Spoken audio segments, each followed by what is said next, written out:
So, yes, sir. I just need you to be a government teacher for a minute here. You said a while ago that Nancy Pelosi sat on your bill and didn't allow it to be heard by us. I need to know how one person has that kind of power.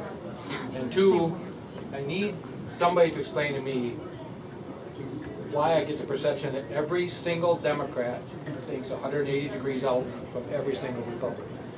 Because if you watch C-SPAN or whatever, and you watch the votes and they're all split down party lines, to me it doesn't make sense that two human beings, not two parties of human beings think exactly the opposite on every single issue. I don't understand. Well, first of all, not everyone thinks exactly opposite. That's why you have the blue dog Democrats. They'll ultimately, in majority, end up voting with the Democrat leadership anyway. But they don't think the same way. And there are Republicans that we know as rhinos that don't think the same way. And that's where the problem has been during the Bush administration primarily. Bush was willing to sign bills that spent more, but there were a few Republicans that would come across with the Democrats and vote with those issues.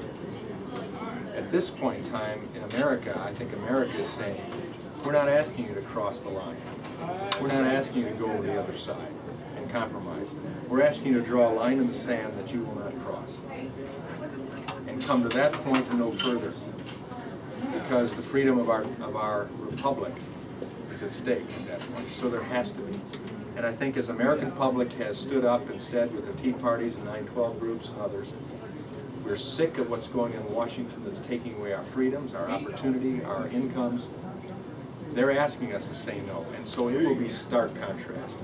When you have socialism colliding with capitalism, and I'm saying that from a political perspective, that's not a pejorative term, though I don't agree with socialism. It's never worked. There may be some in our government that think the only reason it hasn't worked is because we haven't done it. I don't believe that.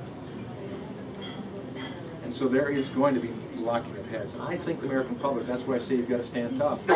You can't waver, because it will get ugly, and the media will make it even uglier, because they're not going to stand on the side of the conservatives, that's for sure. Conservatives simply believe in first principles, foundational principles. Using those, the principles of Madison and Washington and Jefferson, Adams, Hamilton, Franklin, that worked. Don't we interpret the Constitution? Live with a literal Constitution until you change it. And the Second Amendment is the Second Amendment. It's not a second opinion.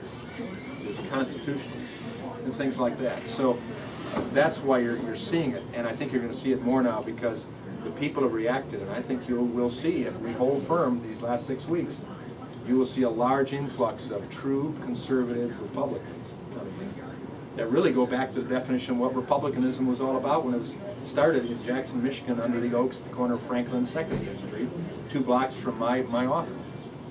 It started as a party of limited government, equal rights, emancipation,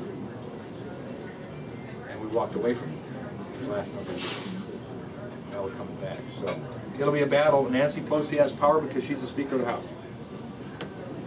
I found out that the majority in the state legislature is far, far less majority than in Congress. The majority in Congress is the majority. And you can have the rules of the House, but those rules are subject to change every day because she has the power. And those that sit in chairmanship positions, including Big John Dingell, cower to the Speaker of the House. We saw that happen last year when he was removed from a chairmanship and replaced with Henry Waxman. That's the type of power she has. I don't know how she gets it, but she's got it. And so when pardon? It's fear. What's fear? Yeah, and committee chairmanships, all that go with that. And she wielded it. I see a guy like Steny Hoyer, intelligent guy, articulate guy, and yet he lost to her for Speaker. And somehow she's held them together, including getting the health care bill through. Is that the elective office? It's elected. The first vote you take. And if you liked everything else Mark Schauer did, you still got to think about his first and most important vote, and that was for Speaker Pelosi. When I was there, my first vote was not for Speaker Pelosi, it was for John Boehner. We lost because we were in the minority. The numbers win it, it's just simple majority. So when Mark Schauer cast his vote for Speaker Pelosi, he set in motion everything that's happened this year, these past 2 years. If you elect me, I will not be supporting Speaker Pelosi for Speaker. I can promise you that. I can promise you that.